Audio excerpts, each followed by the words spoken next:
आज गुरु पूर्णिमा के पर्व पर हम सभी लोग गुरु शिष्य की परंपरा में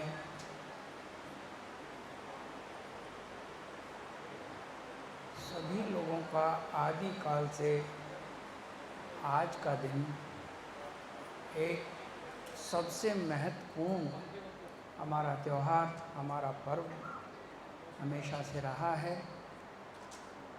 आदिकाल से गुरु शिष्य के बीच की परंपरा गुरु पूर्णिमा के दिन शिष्य लोग अपने गुरुदेव का पूजन करके इस त्यौहार को मनाया करते हैं।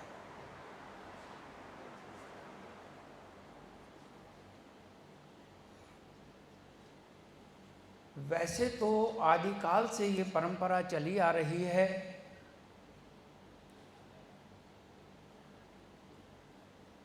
विगत वर्षों में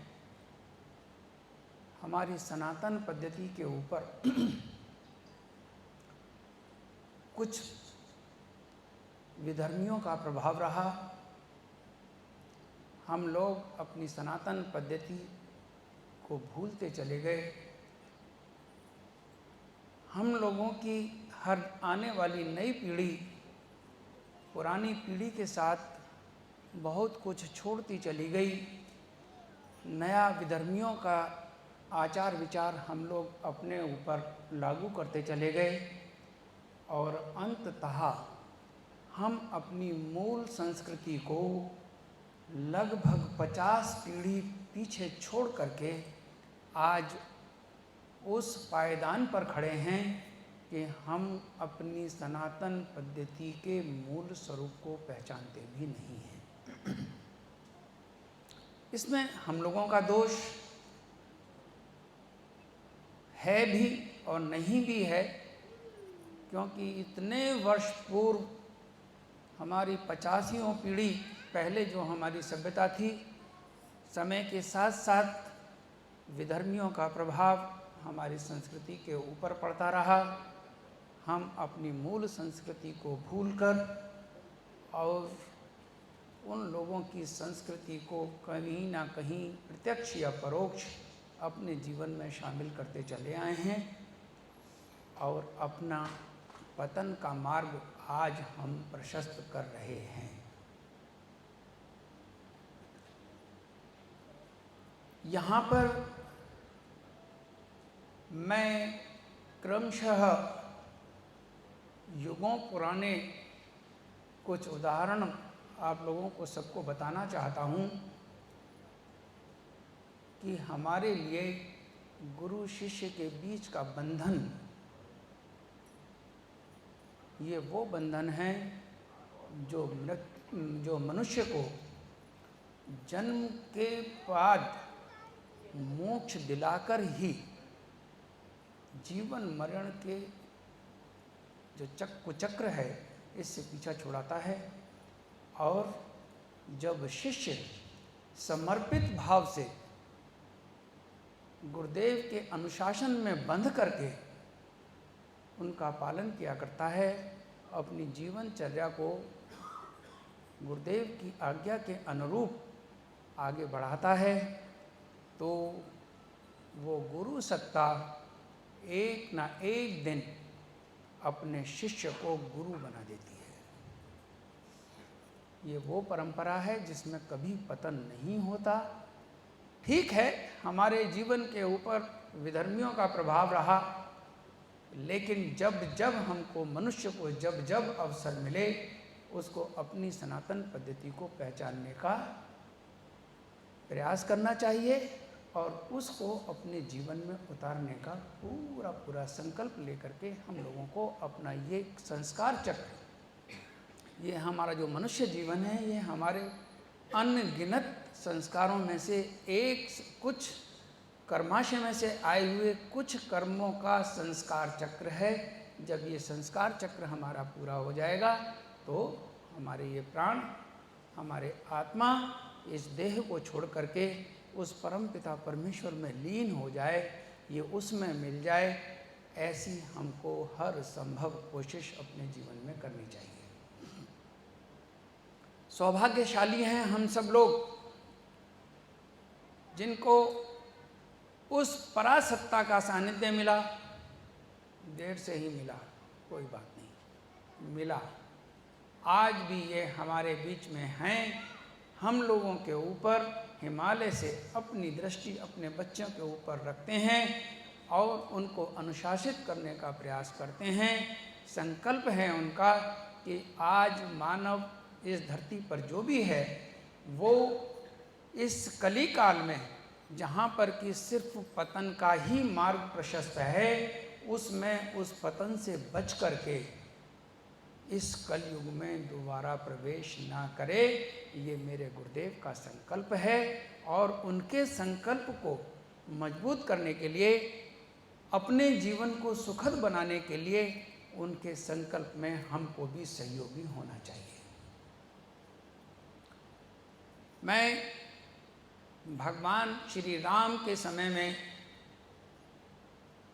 एक उदाहरण, गुरु शिष्य के प्रति जो समर्पण होता है और उस समर्पण के बाद उस परमपिता परमेश्वर को अपने शिष्य के, अपने भक्त के सारे अवगुण भुला करके उसको अपना लेना होता है, और वो उदाहरण है हमारा भगवान श्री राम और शबरी का।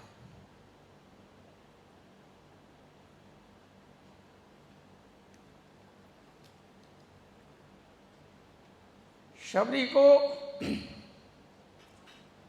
उनके गुरुदेव ने मंत्र दिया और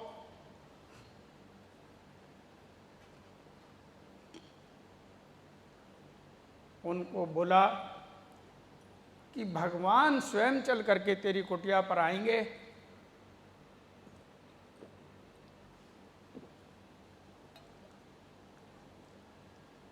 शबरी ने अपने गुरुदेव के वचनों को सत्य साबित किया, और ये सिर्फ शबरी का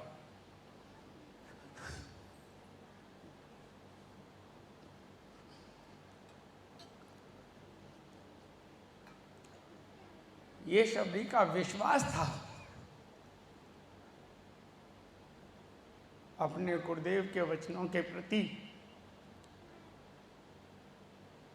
कि भगवान एक दिन तेरी कुटिया में आएंगे। वो सिर्फ इसी बात को याद करके अपने गुरुदेव के इन वचनों को बार बार स्मरण में ला करके वो अपने गुरुदेव की आज्ञा का पालन करती रहीं। अपनी कुटिया को वो रोज बुहारी करती रहीं और प्रतीक्षा करती रहीं कि न जाने कब प्रभु मेरे द्वारे पर आएंगे और मेरे गुरुदेव के वचनों को सत्य साबित करेंगे। यहाँ पर शबरी का अपने गुरुदेव के वचनों के ऊपर अटूट विश्वास था, गुरुदेव के प्रति अटूट श्रद्धा थी, जिसके रहते शबरी को भगवान के दर्शन हुए। उसके गुरुदेव की जो वचन थे उसको सार्थक साबित किया, और वो था शबरी का विश्वास। अब द्वापर में भगवान श्री कृष्ण के गुरुदेव संदीपनी ऋषि हुए हैं। संदीपनी ऋषि के आश्रम में बलराम जी, सुदामा जी और भगवान श्री कृष्ण को दीक्षा और सारी शिक्षाएं संदीपनी ऋषि ने अपने आश्रम में दी। उज्जैन में संदीपनी ऋषि का आश्रम है, जहाँ पर संदीपनी ऋषि ने भगवान श्री कृष्ण को 16 की 16 कलाएं और जितने भी युद्ध की शिक्षाएं होती हैं वो सब उन्होंने भगवान श्री कृष्ण को संदीपनी आश्रम में शिक्षा दे करके दी। भगवान श्री कृष्ण पूर्ण योगेश्वर, आदि सिद्ध, उन्होंने गुरु बनाए, धरती पर आकर प्रकृति का पालन किया। सिद्ध गुरुदेव संदीपनी ऋषि के गुरुदेव कौन हुए हैं? संदीपनी ऋषि के गुरुदेव हुए हैं नारद जी स्वयं। और संदीपनी ऋषि जिस समय सुबह स्नान करने के लिए जाया करते थे, वो ध्यान में बैठ करके सूक्ष्म शरीर से गोमती नदी के तट पर, कहाँ? उज्जैन से गोमती नदी के तट पर सूक्ष्म शरीर से जाकर के नित्य स्नान किया करते थे। और जब भगवान श्री कृष्ण ने उनको देखा कि सुबह सुबह मेरे गुरुदेव इतनी जल्दी कहाँ जाया करते हैं, तो भगवान श्री कृष्ण ने देखा कि मेरे गुरुदेव को सुबह स्नान करने के लिए पवित्र गोमती नदी के तट पर आना पड़ता है। तो भगवान श्री कृष्ण पूर्ण योगेश्वर, उन्होंने एक दिन संदीपनी ऋषि से पूछा कि गुरुदेव आप सुबह सुबह इतनी जल्दी कहाँ जाया करते हैं? तो बोले तुमको कैसे पता? बोला गुरुदेव आप ही की कृपा है कि मैंने आपको गोमती नदी के तट पर स्नान करते हुए देखा है, और गोमती नदी पर आप इतनी दूर स्नान करने आते हैं। तो मैं आपकी सेवा में ये कहना चाहता हूँ कि अगर आपकी आज्ञा हो तो सारी पवित्र नदियों के जल को मैं एक कुंड में सबका बहाव यहीं कर सकता हूँ। तो संदीपनी ऋषि ने कहा कि क्या ऐसा कर सकते हो?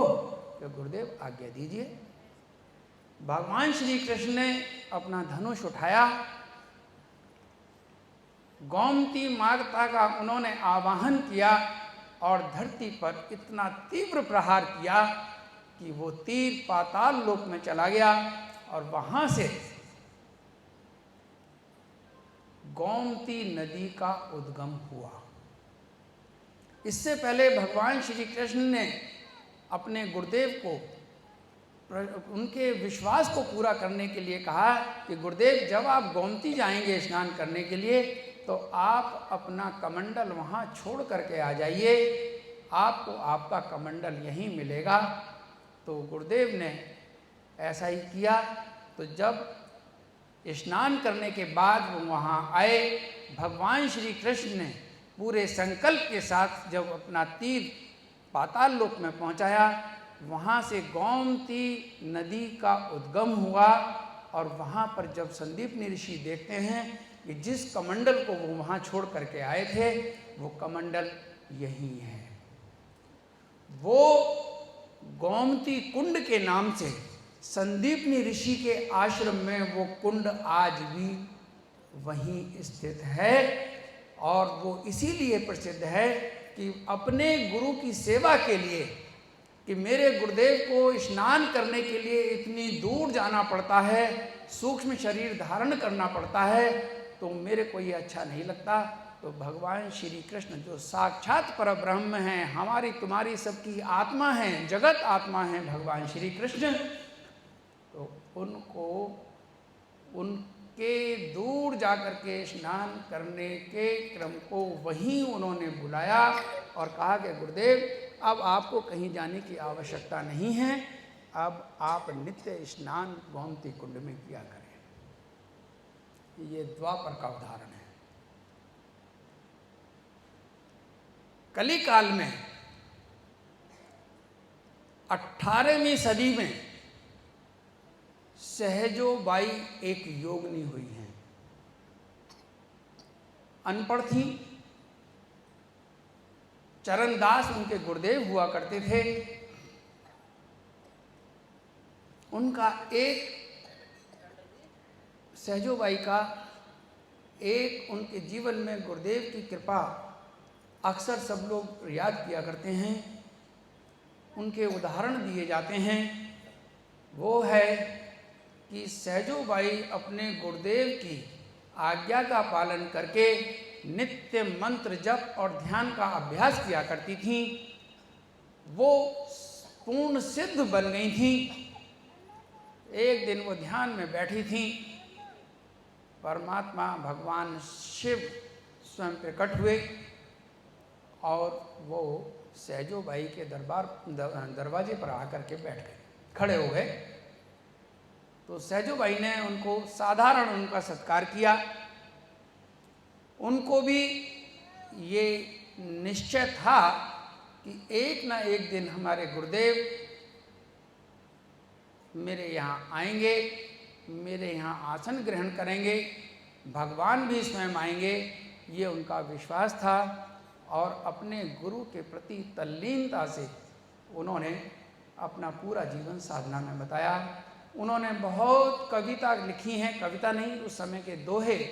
सहजो बाई का पूरा साहित्य बहुत विख्यात है, योग में उनका सारा साहित्य है। अनपढ़ थी, जो बोला वही साहित्य बन गया। तो जब भगवान शंकर सहजो बाई के दरवाजे पर खड़े हुए तो उन्होंने साधारण प्रणाम उनको किया। और जब साधारण प्रणाम किया तो भगवान ने सहजो बाई से कहा कि देवी, तुम हमको आसन नहीं दोगी? उन्होंने कहा प्रभु जरूर। तो उन्होंने जो आसन था उसके बराबर में दूसरा आसन बिछाया। बोला प्रभु आसन ग्रहण करें। तो बोले कि हम तो इस आसन पर बैठना चाहते हैं। बोला क्षमा करें प्रभु, ये आसन मेरे गुरुदेव का है, इस पर बैठने का अधिकार सिर्फ मेरे गुरुदेव का है, तो वही बैठ सकते हैं, आप तो यहाँ अपना आसन ग्रहण कीजिए। तब भगवान शंकर ने उनको आशीर्वाद दिया और तब उनको मोक्ष प्राप्त हुआ। कि यहाँ उनका ये जो लीला है प्रभु की और जो सहजो बाई का उदाहरण है अपने जीवन का, वो ये बताता है कि भगवान के आने के बाद भी भगवान भी गुरुदेव के समकक्ष नहीं है। भगवान भी गुरुदेव के समकक्ष नहीं हैं। गुरुर् ब्रह्मा गुरुर्विष्णु गुरुर्देवो महेश्वर गुरुर साक्षात पर ब्रह्म तस्मै श्री गुरुवे नमः। उसके पश्चात अगर गुरु भक्ति का उदाहरण देखना है, कुछ सीखना है, तो वो उदाहरण मेरे गुरुदेव का है। मैं वैसे तो उनका पूरा जीवन लीलाओं से भरा पड़ा है। हर श्वास में मेरे गुरुदेव आज भी इस जगत में लीला करते रहते हैं।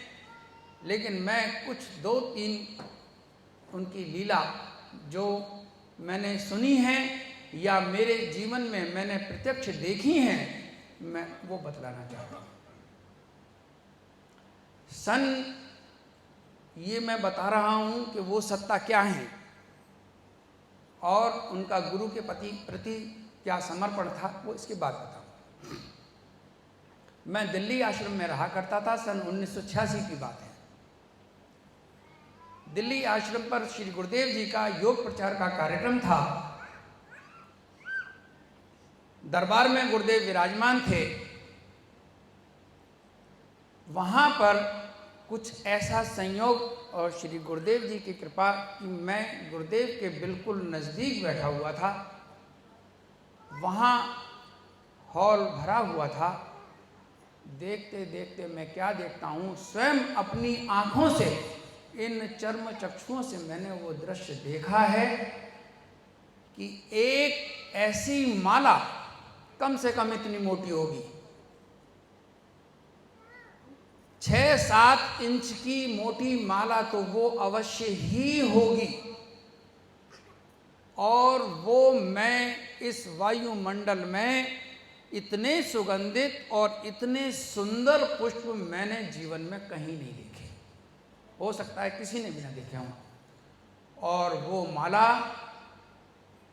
बिना किसी के पकड़े हुए मैंने गुरुदेव के गले में डलते हुए अपनी आंखों से देखी।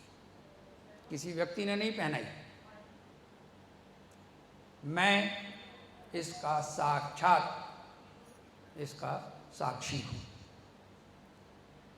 गुरुदेव ने, तभी मैं आगे बैठा हुआ था, मेरे को बुलाया और उन्होंने मेरे को वो माला दी। और माला देने के पश्चात उस हॉल की छत पर उन्होंने एक स्थान मेरे को बताया कि लला इस माला को वहाँ रख देना। मैं और हमारे एक गुरु भाई हैं यशपाल, हम दोनों गए, क्योंकि वहाँ पर उस समय सीढ़ी नहीं थी हॉल पर चढ़ने के लिए। तो एक ने बांस की जो सीढ़ी होती है वो सीढ़ी पकड़ी और दूसरा उस पर चढ़ करके हम लोगों ने वो जहाँ गुरुदेव ने बताया था वो माला हमने वहाँ जैसा गुरुदेव ने बोला था वैसा हमने किया। ये जब प्रोग्राम समापन की तरफ था तो मैं और मेरे वो गुरु भाई गुरुजी के पास शाम के समय गए और गुरुजी से निवेदन किया इस माला के रहस्य को जानने के लिए। गुरुदेव ने हमसे बोला कि जाओ देख के आओ वो माला है क्या वहाँ। हम दोनों हमने कुछ नहीं देखा, वो सफ़ेद लुंगी ऐसी बांधते थे, वो हमने आधी चढ़ाई ऊपर और हम झटपट से ऊपर चढ़े तो देखें वहाँ वो माला नहीं थी। हम आए, बताया गुरुदेव माला तो नहीं है। वो मेरे जो गुरु भाई हैं वो गुरुजी के पैर पकड़ के बैठ गए और मेरे को इशारा किया कि बार बार पूछते रहना, नाराज तो जरूर होंगे लेकिन बता देंगे। तो श्री गुरुदेव जी ने काफ़ी अनुनय विनय के बाद में बताया कि लला ये हिमालय से एक सिद्ध योगी ने माला अपने संकल्प से भेजी थी और ये माला वही वापस चली गई। ये मेरी आंखों का देखा हुआ प्रसंग है और वो मेरे गुरु भाई अभी हैं, अभी वो हैं। तो ये वो सत्ता जिसके लिए संकल्प मात्र से भी माला भेजते हैं और माला स्वयं वहां चली जाया करती है, ये वो सत्ता है। एक बार समाई आश्रम पर गुरुदेव जी अपने कमरे में अपना बक्सा खोले हुए बैठे थे। तो उसमें अनुष्ठान काल के पहले की बात है। तो एक वहाँ पर एक आसन उसमें ऐसा था, बड़ा ही दिव्य और बड़ा ही भव्य आसन था। वो देखने को मिला, उसमें एक बांसुरी भी थी। गुरुजी बांसुरी भी बजाया करते थे। तो वो आसन के बारे में गुरुजी से पूछा तो गुरुजी ने कहा कि किसी समय में साधना करते समय श्री प्रभु जी ने ये मेरे को आसन साधना करने के लिए दिया था। चलिए, अब मैं वो उदाहरण उनका कि गुरु शिष्य के बीच में कैसा समर्पण होता है और वो समर्पण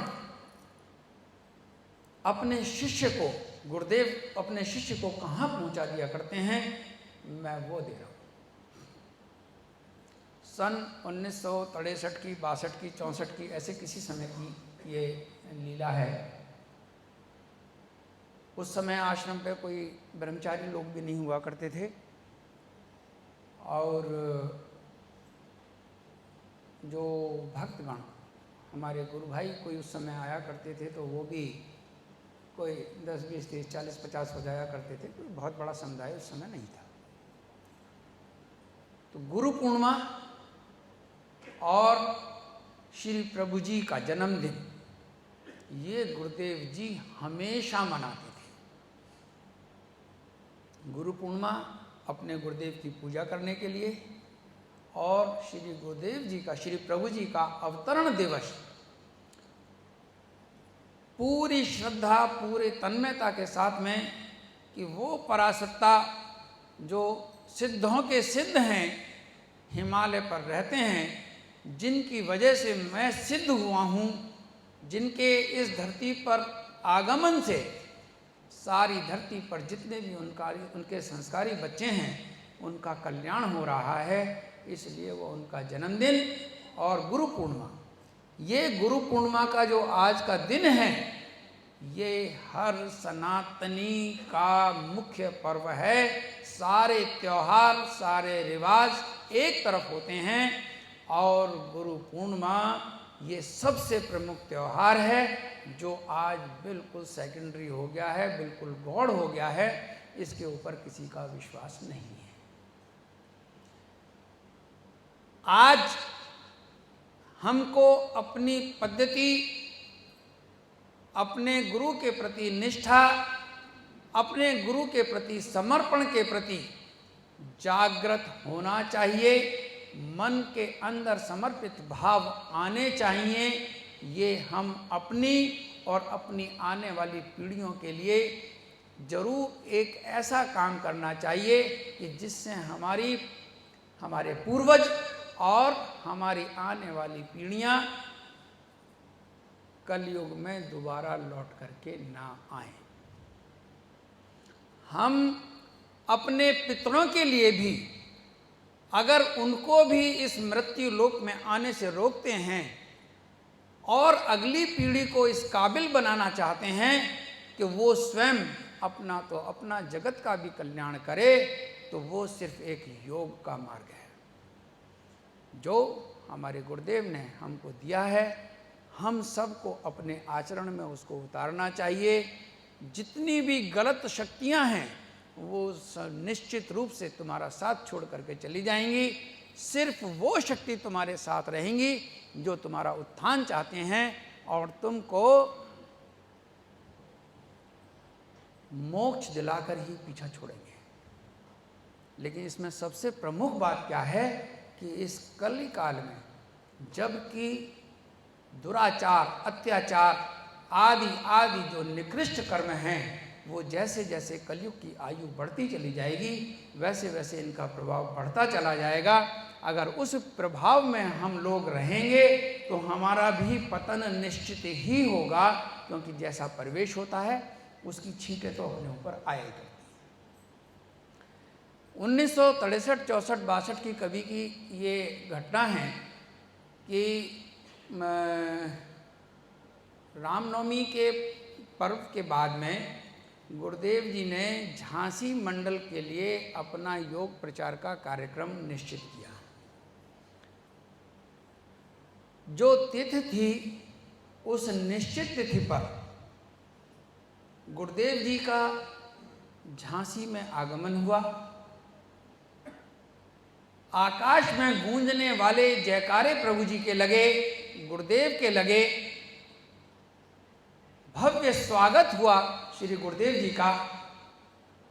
और उसके बाद में गुरुदेव जी को पालकी के साथ में ले जा करके जहाँ गुरुदेव जी का प्रोग्राम होना था वहाँ उनको ले जाया गया। श्री प्रभु जी का दरबार लगा हुआ था। वहाँ ले जा करके गुरु जी ने जब वो गए तो गुरु जी ने श्री प्रभु जी को दंडवत प्रणाम किया और दंडवत प्रणाम करने के बाद गुरु जी वहीं प्रभु जी के नीचे जो कालीन बिछा हुआ था वहीं बैठ गए। जो हमारे गुरु भाई लोग थे उन्होंने श्री गुरुदेव जी से आग्रह किया कि गुरुदेव आप अपने आसन पर विराजमान होइए। गुरु जी ने सुना अनसुना किया और फिर जब दोबारा आग्रह किया गया तो बोले नहीं लला, मैं यहीं ठीक हूँ, मेरा स्थान यहीं उचित है, इसलिए मैं यहीं बैठा हूँ और कार्यक्रम को आगे बढ़ाओ। तो गुरु भाई लोग कुछ समझे कि कुछ तो गड़बड़ है। उन्होंने फिर गुरु जी से निवेदन किया, क्षमा मांगी कि गुरुदेव हमसे जो गलती हुई हो उसके लिए आप हमको क्षमा कीजिए और हमारा मार्गदर्शन कीजिए। दयालु हैं, गलतियों को यूं ही क्षमा कर दिया करते हैं। ऐसा नहीं है कि ये किसी का प्रतिकार नहीं कर सकते या किसी को डांट नहीं सकते, कुछ नहीं कर सकते, लेकिन दयालु हैं। क्षमा शील, क्षमा, दया गुण इन सबके सागर हैं।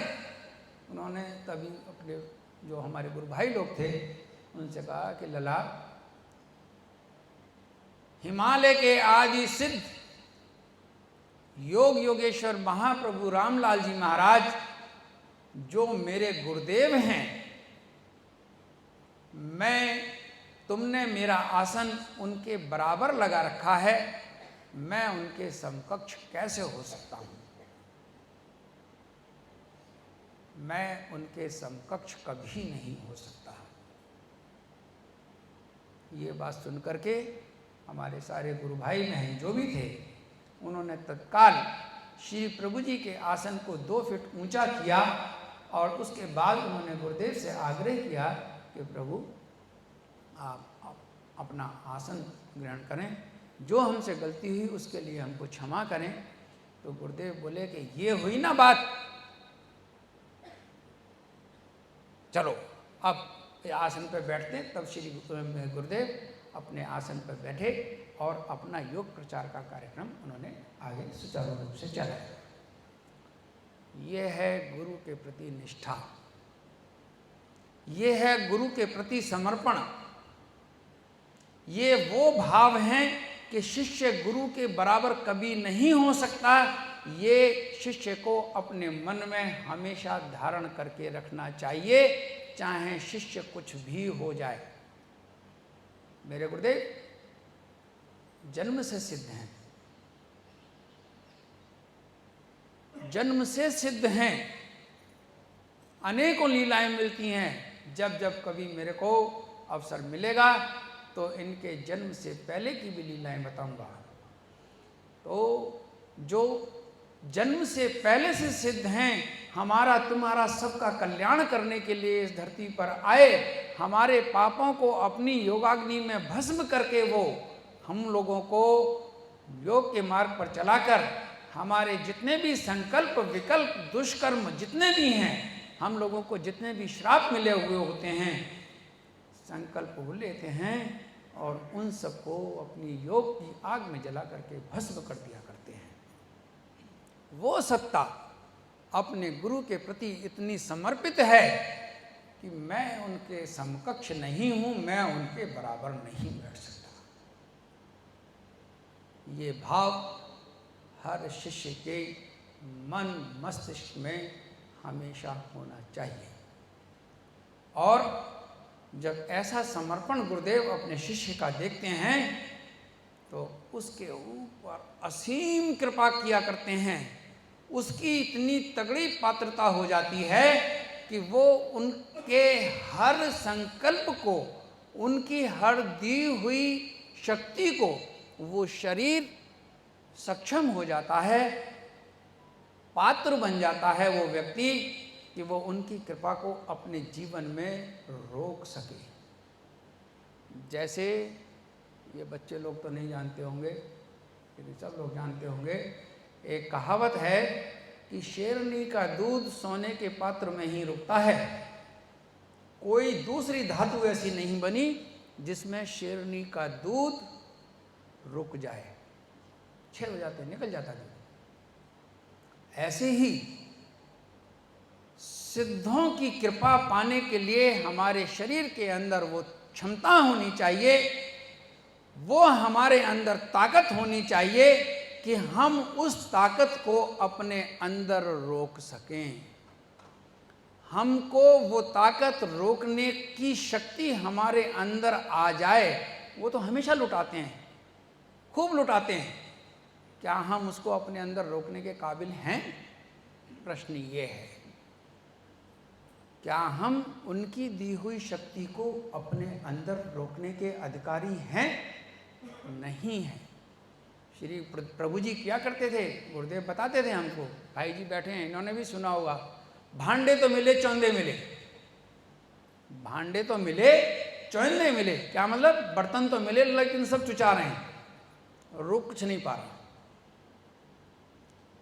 ये वो शक्ति जब हम निरंतर गुरु मंत्र का जप और ध्यान किया करते हैं तो हमारे अंदर उनकी शक्ति को रोकने की ताकत आ जाती है।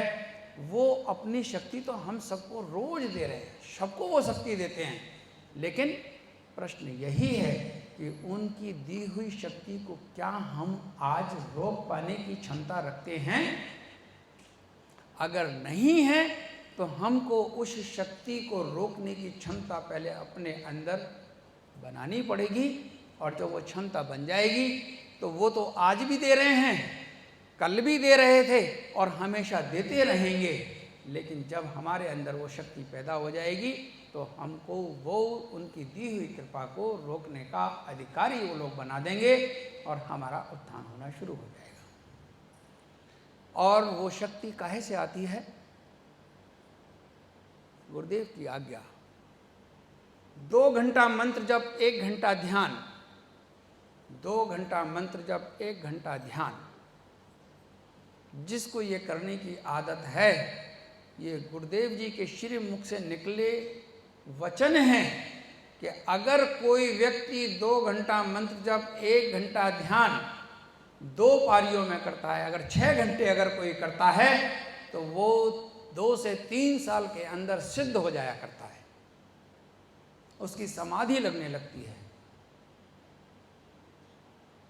तो ये वो कला है, ये वो शिक्षा है, ये वो दीक्षा है कि वो हिमालय पर बैठे हैं और अपने बच्चों के ऊपर यहाँ बैठे बैठे के ऊपर कृपा किया करते हैं।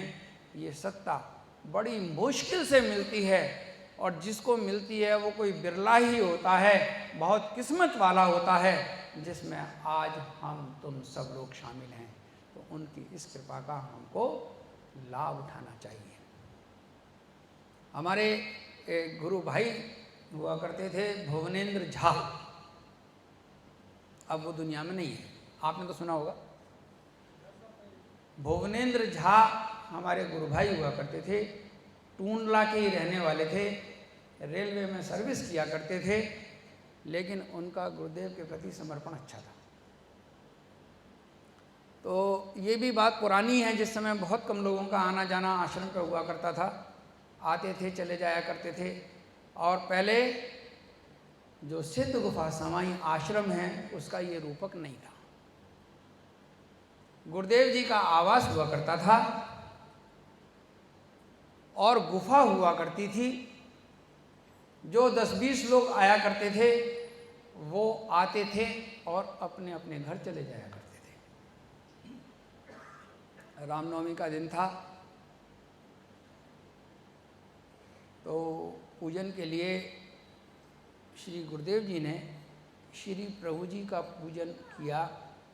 तो गुरुदेव जी पूजन के समय में चाहे गुरु पूर्णिमा हो, चाहे रामनवमी का पर्व हो, उस समय कुछ ब्राह्मणों को भोजन करा करके, दक्षिणा दे करके, और तब वो उनको विदा करके तब वो खुद तब भोजन किया करते थे।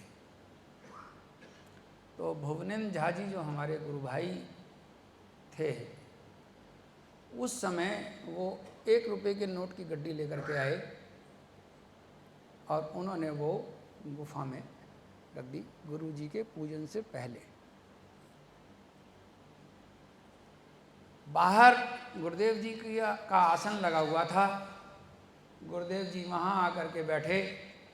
तो भुवनेंद्र झा हमारे भाई जी वो गए और एक मसनद लेके आए और उन्होंने वो मसनद गुरु जी के तख्त पे लगा दिया।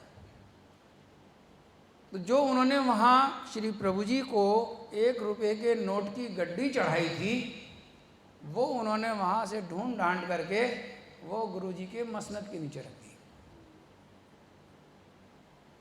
अब जो सब लोग आए थे थोड़े से थे, सब चले गए। गुरु जी भी उठे। गुरु जी उठे तो भुवनेंद्र झा हमारे भाई जी उन्होंने क्या काम करा, उन्होंने मसनद के नीचे वो गड्डी ढूंढनी चाहिए, गड्डी वहाँ थी नहीं। गुरु जी पलटे, लला क्या देख रहे हो? कुछ नहीं गुरु जी।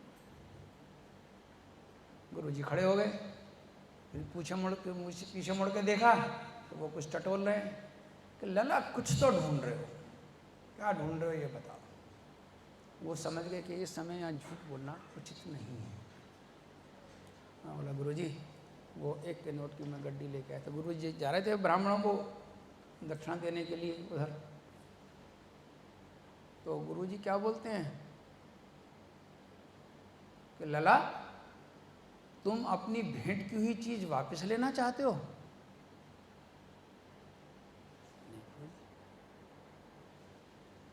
तुमने प्रभु जी को भेंट की, प्रभु जी ने वो स्वीकार कर ली, तुम कहां बीच में?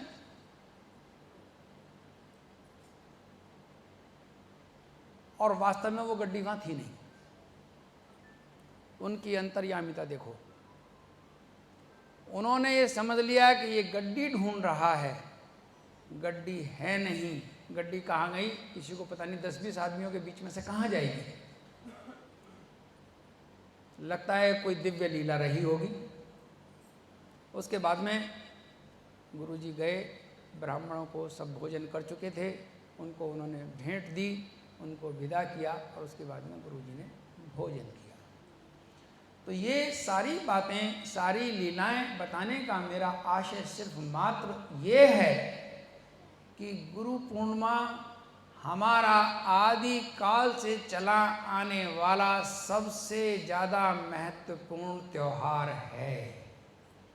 बीच में लुप्त हो गया विधर्मियों के कारण, कोई बात नहीं, हमको अपनी संस्कृति, अपनी सभ्यता को पुनर्जागृत करना है। ये संकल्प हम सभी को लेना है कि गुरु पूर्णिमा, वैसे अब मेरे को ज़्यादा जानकारी इस विषय में नहीं है, कहते ये हैं कि भगवान शंकर ने आज के दिन ही शिष्य बनाने शुरू करे थे। अब ये कथा भी हो सकती है, क्या है ज़्यादा जानकारी मेरे को नहीं है, इसलिए ये आज के दिन से जगत पर आए हुए हर व्यक्ति का कल्याण करने के लिए वो परासत्ता जो हिमालय पर हमेशा विराजमान है, ये हमारे तुम्हारे सबके कल्याण के मार्ग को प्रशस्त कर रहे हैं। हमें हमेशा उनका आभारी होना चाहिए। सुबह उठ कर के हमेशा सबसे पहले उनको धन्यवाद देना चाहिए, उनको बोलना चाहिए, प्रभु आपकी बड़ी कृपा है, हम अपने बलबूते कुछ नहीं कर सकते। हम आज जो भी कुछ कर रहे हैं, जो कुछ भी आज संभव हमारे जीवन में अच्छा है, उसको कोई स्वीकारे या ना स्वीकारे, वो अपने मन और अपनी दृष्टि से व्यक्ति कुछ भी समझे, लेकिन कृपा तो उन्हीं की है, उन्हीं का बल है कि आज हम जो भी कुछ कर रहे हैं उनके बल बूते पर कर रहे हैं। वरना आदमी तो अपनी एक सांस भी अपनी मर्जी से नहीं ले सकता, और किसी को पता भी नहीं है कि ये कब आई और कब चली जाएगी। लेकिन हम इस अहंकार में जीते हैं। अहंकारी होना कुछ मनुष्यों का स्वभाव है। किसी के अंदर अहंकार कूट कूट के भरा होता है, और किसी के अंदर ये ऐसा गुण होता है, आया और चला गया, शुच, कोई बात नहीं। लेकिन जो अपने अहंकार को अपने सिर पर रख करके हमेशा चलता है, निश्चित जानो, लौकिक पतन की बात तो मैं कहता नहीं, लेकिन उसका आध्यात्मिक पतन तो आवश्यक है ही है। जब तक वो अपनी सत्ता परमात्मा के प्रति कृतज्ञ नहीं होगा, तब तक उसका अहंकार जा नहीं सकता। इसलिए इन सब अवगुणों से बचने का सिर्फ एक ही साधन है। गुरुदेव कृपा किया करते हैं, अगर हम उनके अनुशासन में रह करके मंत्र जप और ध्यान किया करते हैं, अभ्यास करते हैं, तो वो मंत्र जप और ध्यान करने से हमारे अंदर सतोगुण की प्रधानता होती है, रजोगुण और तमोगुण गौण हो जाया करता है। और सतोगुण की जब प्रधानता होती है तो ये रज और तम होते हुए भी अपना प्रभाव नहीं छोड़ सकते।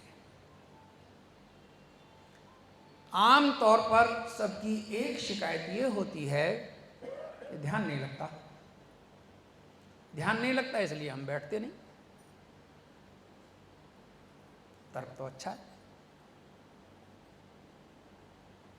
लेकिन ध्यान लगाने के लिए मन में वैराग्य होना आवश्यक है। हमारी धारणा का पुष्ट होना सबसे महत्वपूर्ण पार्ट हमारी जिंदगी का है। जब तक हमारी धारणा मजबूत नहीं होगी तब तक हमारा ध्यान स्थिर नहीं हो पाएगा। और धारणा क्या है?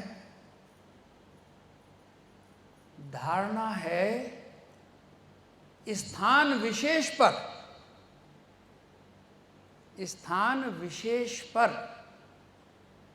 अपने मन को स्थान विशेष पर बांधे रखना धारणा है। जैसे बहुत से लोग यहाँ पर ध्यान किया करते हैं, बहुत से लोग यहाँ किया करते हैं। हम उदाहरण के लिए मान लें कि हमारे हृदय चक्र में भगवान शिव विराजमान हैं। हम काटेंगे तो यहाँ भगवान शिव थोड़ी मिलेंगे। हमारे अंदर, हमारे हृदय कमल में भगवान शिव विराजमान हैं। जब तक हमारी ये धारणा पुष्ट नहीं होगी कि हम अपने हृदय चक्र में भगवान शिव को, भगवान शंकर को देखें, तब तक हमारा ध्यान स्थिर नहीं हो पाएगा। हम मंत्र जप कर रहे हैं और धारणा हमारी दुकान में है। हम मंत्र जप कर रहे हैं, धारणा हमारी इंग्लैंड में बैठे हुए बच्चे में है, वो पता नहीं क्या कर रहा होगा। तो जब तक ये मन स्थिर, हम अपने शरीर में एक स्थान विशेष कौन से हैं? हमारे 6 चक्र हैं। उसमें से गुरुदेव ने जो भी चक्र बता रखा है, उस चक्र के ऊपर अपनी धारणा मजबूत करके उस धारणा में हमेशा लगे रहना, ये ध्यान है।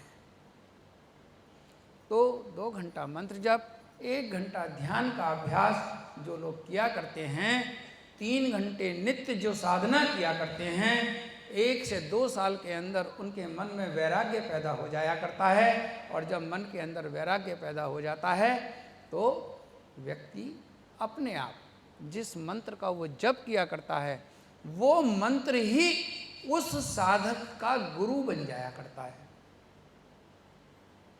इसलिए गुरु कभी नहीं मरता। इसलिए गुरु की कभी पुण्यतिथि नहीं मनाई जाती। क्यों? क्योंकि शब्द जो गुरुदेव ने आपके कान में बताया है वो वायुमंडल में रहता है। जो शब्द है वो आकाश तत्व से बना है, आकाश हमेशा है। इसलिए जो शब्द गुरुदेव ने बोले हैं वो हमेशा आकाश में रहेंगे। उसको कभी किसी को भगवान ने, प्रभु जी ने अगर उसको वो श्रवण शक्ति दी कि वो कभी का भी वायुमंडल में, जैसे आप रेडियो सुनते हैं ना, ये फ्रीक्वेंसी तो है, यहाँ से निकली सारे ब्रह्मांड में घूम रही है। जिसके पास में उस फ्रीक्वेंसी को पकड़ने की ताकत है, जिस भी इंस्ट्रूमेंट में, वो उस फ्रीक्वेंसी को पकड़ेगा। ऐसे ही जब व्यक्ति साधना किया करता है तो उसके अंदर वो बल पैदा हो जाता है कि वो जिस फ्रीक्वेंसी में चाहे उस फ्रीक्वेंसी में जाकर के उसको सुना करता है। वो शक्ति देने का जो कला है वो श्री गुरुदेव जी ने बताई। और जब उसका अभ्यास करते हैं तो वो शक्ति अपने अंदर आकर के, चाहे किसी भी किलोहर्ट्ज़ पर सेट कर लो, पहले रेडियो करते थे ना, कहाँ पे आ रहा है, तो वो अपने आप हो जाती है। यही वो ताकत है कि सिद्ध लोग यहाँ बैठ करके जिस लोक में चाहते हैं उस लोक में वो पहुँचते हैं। स्थूल शरीर यहीं रहता है और सूक्ष्म शरीर से वो लोक लोकांतर की सैर किया करते हैं। यही वो शक्ति है कि आदमी यहाँ बैठ करके आकाश में के, आकाश का जो तत्व है उसमें शब्दों को ढूंढता है। वो जो सुनना चाहता है वो सुनता है, जिसको हम आज कहते हैं दिव्य दृष्टि। वो दिव्य दृष्टि जो तीनों काल, भूत, वर्तमान और भविष्य, जो इन सब को सुनने की, देखने की, करने की जो शक्ति है वो योग से मिलती है। और जब ऐसी शक्ति किसी के भी अंदर आ जाया करती है, वो व्यक्ति भूत, प्रेत, पिशाच, डाकनी, शाकनी आदि, किसी का कराया हुआ, किसी का करा हुआ आदि आदि ये बुरी शक्तियाँ उस व्यक्ति के ओहरे के अंदर आ ही नहीं सकती। जहाँ तक उस व्यक्ति का तेज जाएगा, उस तेज से वो ऐसी गंदी आत्माएं उसके अंदर आ ही नहीं सकती। इसलिए ये वो दिव्य मार्ग है जिस पर चल करके तुम अपने जीवन को सफल बना सकते हो, अपने जीवन को मोक्ष के स्तर तक ले जा सकते हो। ये मनुष्य जीवन ही है जहाँ पर कर्म करने की स्वतंत्रता है। कोई भी योगी कोई स्वर्ग में नहीं जाना चाहता, कोई किसी देवी देवता नहीं बनना चाहता। क्यों? क्योंकि किसी भी देवी देवता को भी कुछ कर्म करने की स्वतंत्रता नहीं है। कर्म करने की स्वतंत्रता सिर्फ और सिर्फ मनुष्य योनि में है। हमको ये न जाने कितने पुण्यों के प्रताप से ये मनुष्य जीवन हमको मिला है, इसका हमको लाभ उठाना चाहिए। हमको ये प्रयास करना चाहिए कि जब हम अंतिम सांस ले रहे हों उस समय परमात्मा का स्मरण होता रहे, ताकि हम उस परमात्मा के लोक को चले जाएं।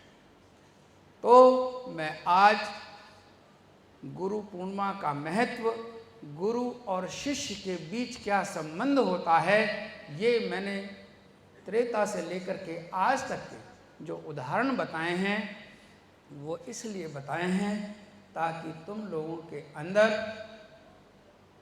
हमारे प्राचीन जो हम लोगों के आज के भी समाज की मेरुदंड हैं, उन महात्माओं का आदर्श और जो उस समय में शिष्य हुए हैं, उस समय में जो गुरु हुए हैं, उनको आदर्श मान करके हम अपने उनके आदर्श को अपने अंदर उतारें और अपना और जगत का कल्याण स्वयं करें। बोले सद्गुरुदेव भगवान की, महाप्रभु श्री रामलाल जी महाराज की, योगी राज श्री चंद्रमोहन जी महाराज की, सिद्ध गुफा समाई धाम की, साचे दरबार की।